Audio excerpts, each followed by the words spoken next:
Hey guys, Professor Bill, Comic Book University, and we're doing a double review for the 2099 wrap-up. This is going to be Amazing Spider-Man issue number 36 and 2099 Omega. We're going to be doing both of these at the same time because they're kind of important. Anyway, this is going to count as my analysis for the entire thing because this was a really weird miniature event. Somebody says, I don't consider this event. Doesn't matter what you consider it. It's called a mini event. We were told that we were going to get a whole bunch of these coming up from CB Cebulski, and we have been. So this is a mini event. Kind of goes in the saying. Okay, so we've got 2099 Omega. Hard to even call these one-shots, but they still put the number one up top. Anyway, so this was, I gotta admit, this was a really solid issue for me. This was really good. Everything that we have been seeing in the previous 2099 books, where there are like 6 of them already, there's Alpha, there's the Ghost Rider, Conan, all these books where for the most part they don't matter, yet they do. We're seeing different timelines. We're seeing different worlds. We're seeing different parallel universes, I should say. We're getting, the Watcher has been captured. Mind you, this is not the 2099 of our Earth 616, well, you know, the Marvel Universe 616 original universe. This is a different Watcher from a different universe. That's been made evident here. If that's not the proper Doom, that's not the proper Uatu. Remember, Uatu's dead. So the big deal is, well, where did Uatu come from? Well, he wasn't killed over there. They didn't rip out his eye and then shoot him and kill him and all this. And poor Nick Fury is stuck being the... You get the gist, all right? So this is a different universe that we're seeing this particular 2099 universe. So an alternate parallel timeline. But that version of Doom 2099, he's walking around and he's got him captured. He's like, I want to see everything that's going on. I want to see any kind of, you know, potential... threat to my power and blah, blah, blah, blah, blah. Okay. It's not bad. Okay, make no mistake. It's not bad. Seeing the Thorites on here, here's something that's especially interesting to me. The Thorites get very little attention in these books as far as any kind of recognition. I know this because the comments on here, nobody's talking about the Thorites. Here's the interesting part, I guess, because I haven't really brought them up in a significant way. I've been waiting for this particular review. The Thorites, look at how they're classified. Look at how they're identified by each individual book, all right, if they're mentioned at all. Each book paints them in a different light. Oh, they're a bunch of savages. They're a bunch of, you know, incompetents. They don't read. They abscond from technology. They don't know anything. Others, no, they're freedom fighters, and they're trying to do what they can to, you know, help out and stomp out what they see as being dangerous and whatnot. Oh, they're a bunch of criminals and thugs, and they come in and they just, you know, they rampage all over the place. And it's you know, oh, they're a strong deterrent against the rich and the wealthy who are basically oligarchs and have taken over the government. There are many different takes, and you can usually tell where the direction of the book is going based on the individual book, based on what that book's or those main characters' take is on the Thorites. You know, I think the biggest disappointment that I have as a takeaway from this 2099 universe is that we don't have a Thorites book. Granted, we were, you know, radically missing the Ravager in this, but, like, honestly, where's the book on the Thorites itself, even though they're prevalent throughout? I'm genuinely curious from their individualistic take on the 2099 universe. History is written by the conquerors, right? And that includes the history of the future in a time travel type book like this. So wouldn't it be great, instead of getting the viewpoint of Alchemax, the viewpoint of Doom, the viewpoint of Uatu, the Doom point even of Miguel O'Hara and all these other versions of the 2099 heroes, what if we actually got the direct interpretation of the world as it is, as it will be, from the Thorites itself, who seem to be, for the most part, closest to the common people that we actually get to see. Anyway, so in that being said, oh shoot, I should probably talk about who made this book. Can I just throw this up and then that's good enough, because yeah, I'm trying to conserve my voice as much as possible. I'm doing like one review a day. Anyway, so we get Miguel O'Hara, and he's hanging out with, well, himself. This is an origin story, okay? This is a different universe. Parallel 2099 universe. I can't emphasize that enough. So this young Miguel O'Hara is not the 2099 Spider-Man that we've read back in the early 90s. It's not the same guy. But this old man might be. He genuinely might be. If you haven't been reading the Amazing Spider-Man comic books for a little while at least, the past several months, you may have missed that Miguel O'Hara already came back in time.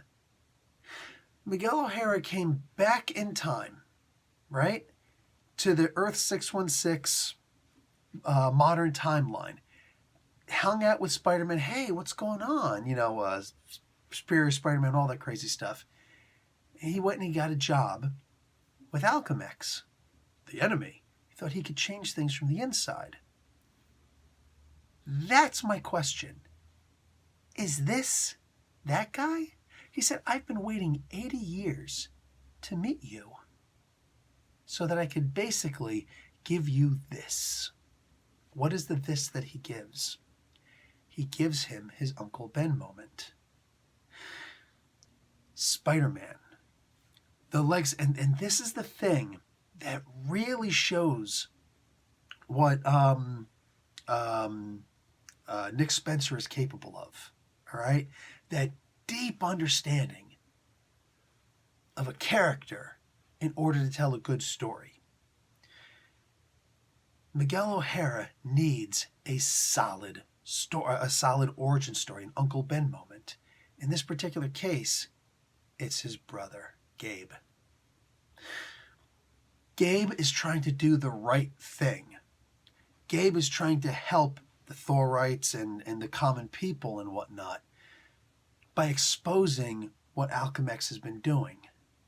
What has Alchemax been doing? This is where it starts to get really complicated, and I can't say that I'm 100% sure on this. I can't say I'm 80% sure on this, all right? They're doing something with these mutates out in the Ravages, okay? Out in basically in the wastelands, but that would refer to the Old Man Logan universe. This is the Ravages, okay? And there's these mutated creatures, spider-like creatures and whatnot, based a lot off of what they had already been doing in the past when Alchemax is in the standard timeline for the Earth 616 universe. Somewhere in between now and then, they did something where there's this mutant strain that's out there. And when I say mutant, I don't mean like the X-Men.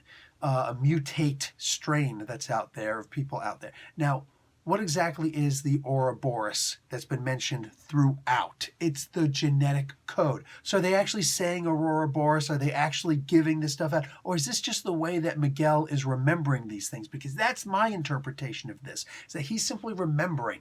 This is how I'm going to remember that strand that's out there.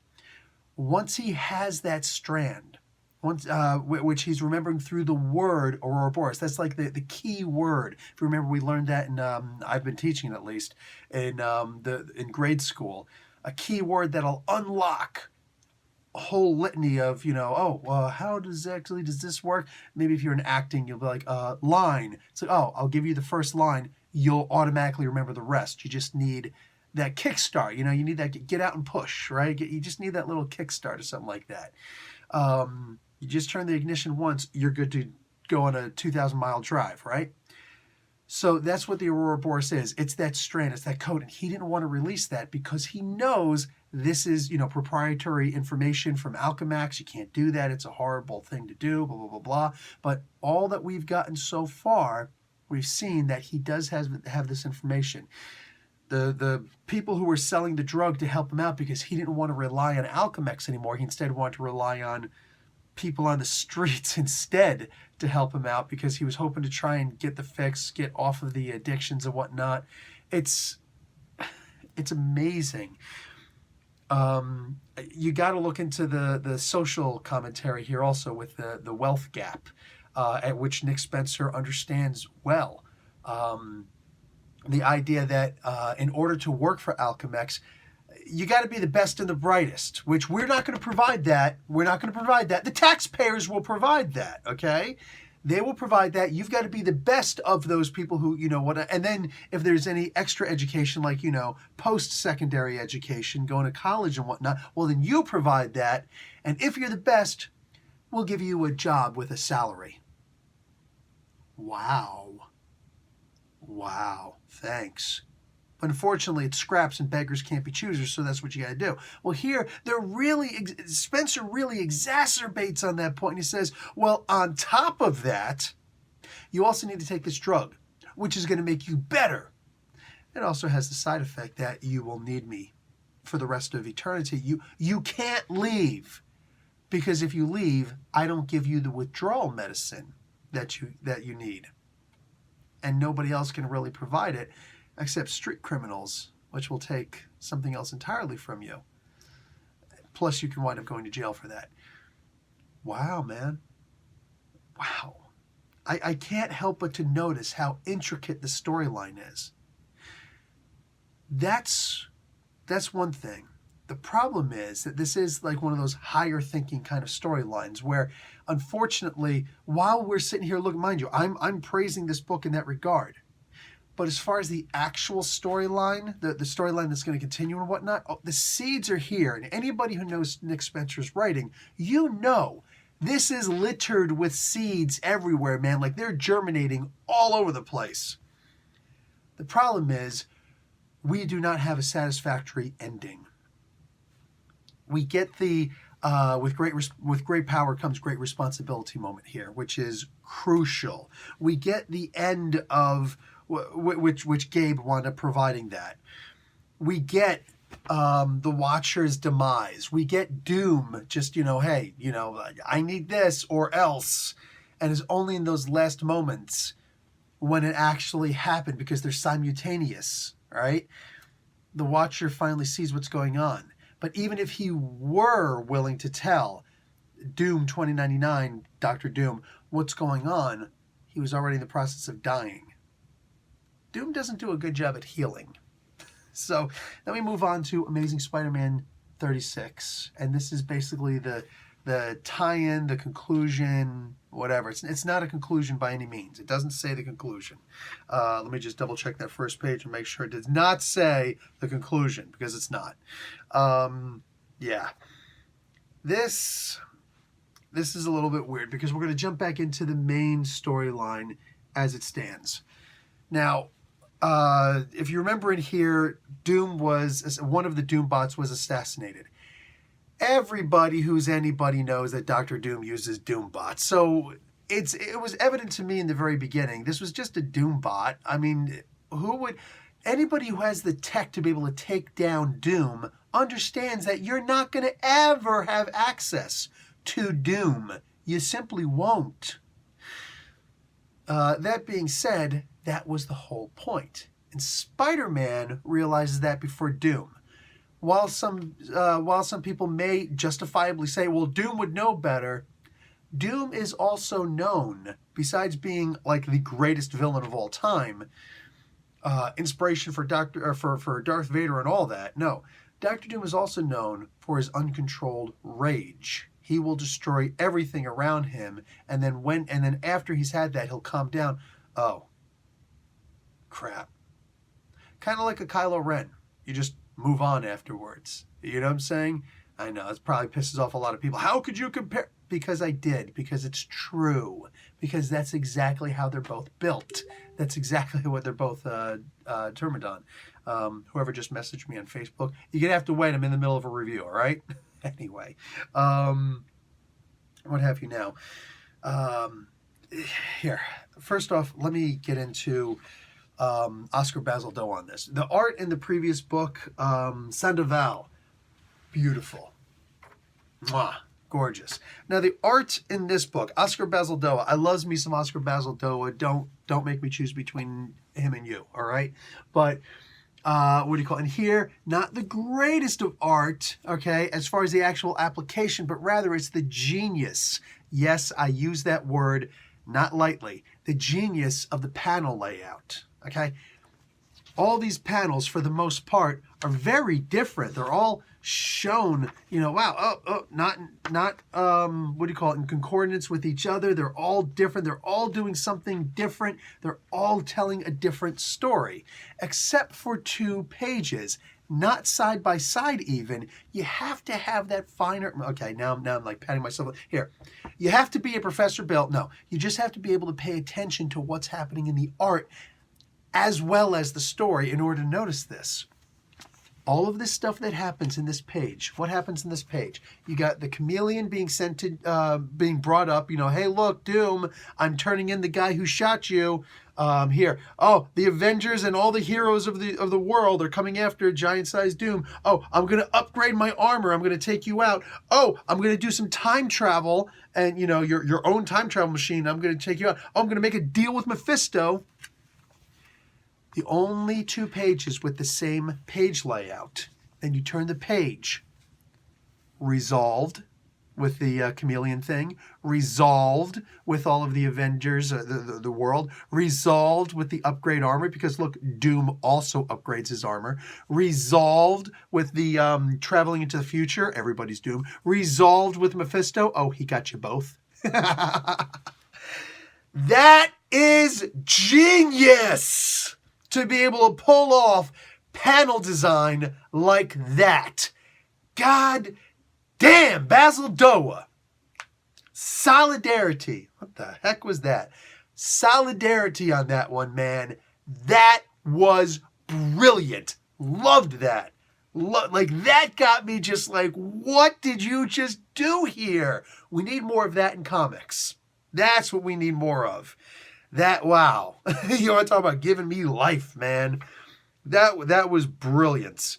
So everything that he's doing here, it's not helping, right? But one thing might work.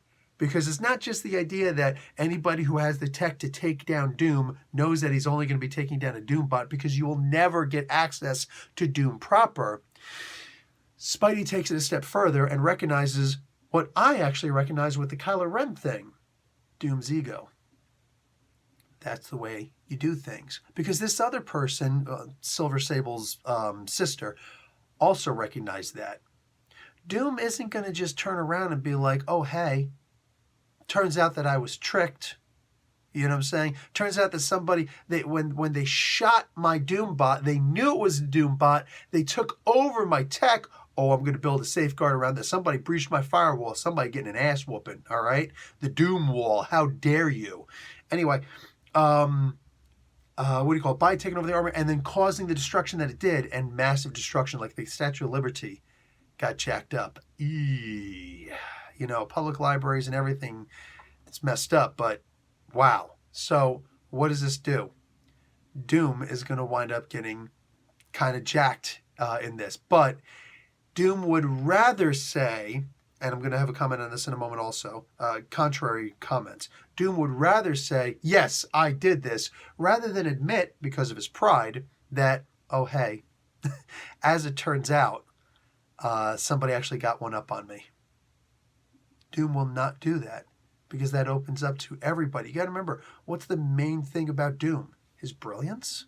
Yeah. His magic? Yeah. You understand? His rule? Yeah. It's his image. The main thing about Doom. It's the reason why Doom talks about himself in the third person. Doom does not speak with simpletons and whatnot. Doom's ego, his image, it's not just his ego. His image is such that, if you're just a peasant and you do whatever, like a lot of people wonder, why does he carry that gun on his hip belt? Because of pretty design? Yeah. But it was also explained. That's a Mauser. If you really go back in comic book history, that's a Mauser. That's the kind of gun that is. Why does Doom choose to keep a sidearm on him when he's got all the armor tech? Because some people simply aren't worthy of a death by Doom's armor or his magic, his tech or otherwise. Doom will slay you with a simple gun. You don't deserve a proper death by Doom. That's the whole reason for that gun, that pistol, that sidearm at his waist. That's who Doom is. That's the thing. Doom's image is everything to him. At the same time, we also have the Doom comic book out right now. Issue 3 just dropped, last week? And Doom actually surrendered to the world because, the only way that I can avoid the same place, Symkaria, at my borders is by surrendering and, unconditionally, and, I'll take my armor and everything, okay, blah, blah, blah, blah, blah, whatever. Yeah. So it kind of works both ways. It works pro, it works against. And the book did come out at the same time as this. I'm going to have to, I don't know who to blame on this. I don't know that I need to blame somebody, but it's probably Marvel themselves, saying it's probably maybe go straight up to CB for this, CB Cebulski for this. Because, yeah, having those both timed at this time, unless there's a long-term plan for this, a little weird. Because it seems like two of almost the exact same storylines being handled in the exact opposite way. Yeah, bad timing on that one. Just from my observations. Okay, so now we get what looks like it's the only 2 pages dealing with the 2099 universe. Well, it's not true. These are actually the only 2 pages that don't make sense yet, unless that's Lila. If that's Lila, suddenly that changes everything for the 2099 universe. Who's Lila? Somebody might not be paying attention. That's fine. Lila is her. So we can't see the color of her hair. We don't know what her color of her hair is. We don't know what she actually is, what she looks like, or anything like that. Color-wise. We just know this golden. It's a program. And it's a program that Miguel O'Hare has in the future. All throughout the 2099 books, that's what he's been using this entire time. The 2099 universe history, he uses the program Lila. And now, while some people are saying, there's only 2 pages, there's only, those 2 pages, intertwining the 2099 universe. What are you talking about? Lila's been there the entire time.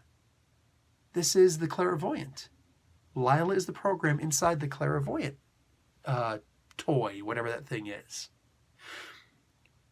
So how do these 2 things relate?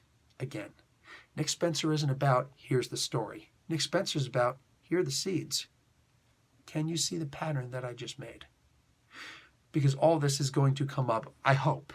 I hope that Spencer decides to stick around with this long enough, because I have been, by not being first to put this out for once, to put out this story for once, I have been seeing, I follow enough people on Twitter that I do see people talking about this is the worst storyline ever. This is making me fall off of Amazing Spider-Man, rah, rah, rah. You have every right to do that. At the same time, you might not be a fan of Nick Spencer's writing style. I am. I'm not apologetic over that. Nick Spencer is not the guy who's going to just give you a story and say, here you go, resolved, move on. No. The whole purpose for this miniature event, as I can see it, being an outsider just, contemplating the book, Nick Spencer set this up because he didn't want to do it inside of the Spider-Man, the Amazing Spider-Man comic itself, because it's taking away, it's going to take too long to give that story. This is something that is kind of different, but it is there, it exists, and it is going to be related back. Are we going to reboot the 2099 universe? If Spencer continues doing this, yes. Voice still isn't there. Yes, unabashedly, undeniably, yes. We are going to be rebooting the entire 2099 universe, not just a couple little things here and there. Bada boom. Now, will all those things that we saw happen? Are we going to see 2099 Conan? Maybe. Maybe. Why not? You got the Conan property. Use them. If you don't like Conan like that, don't freaking read those books. It's not that hard. Just continue reading it. Don't even read the Savage Avengers comic book if you don't like it. I stopped for a little while, kind of.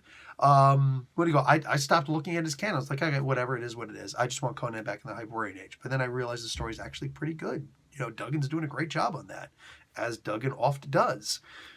So, like, honestly, it is what it is. If you don't like it, don't read it. It's that simple. It's not that hard, right? That being said, if you do want to read it, look at what's being done and understand how Spencer writes. Everybody writes differently.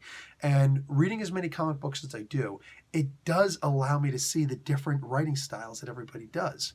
When we see somebody on a different book, so if Nick Spencer were to jump over and start writing Ghost Rider instead of Ed Brisson, we're not going to get the action-packed badass, holy crap, you know what I'm saying, in your face Ghost Rider running down people and blah blah blah that I love in the Ghost Rider book. No, instead, we're going to get a story that focuses more on the background characters, because that's how Spencer writes. We're going to get a story that shows how Ghost Rider's relationship with all these other people matters in forming who Ghost Rider is. The story isn't just what happens to Ghost Rider. No, the story is, how do I explain this best with my mind being so right now?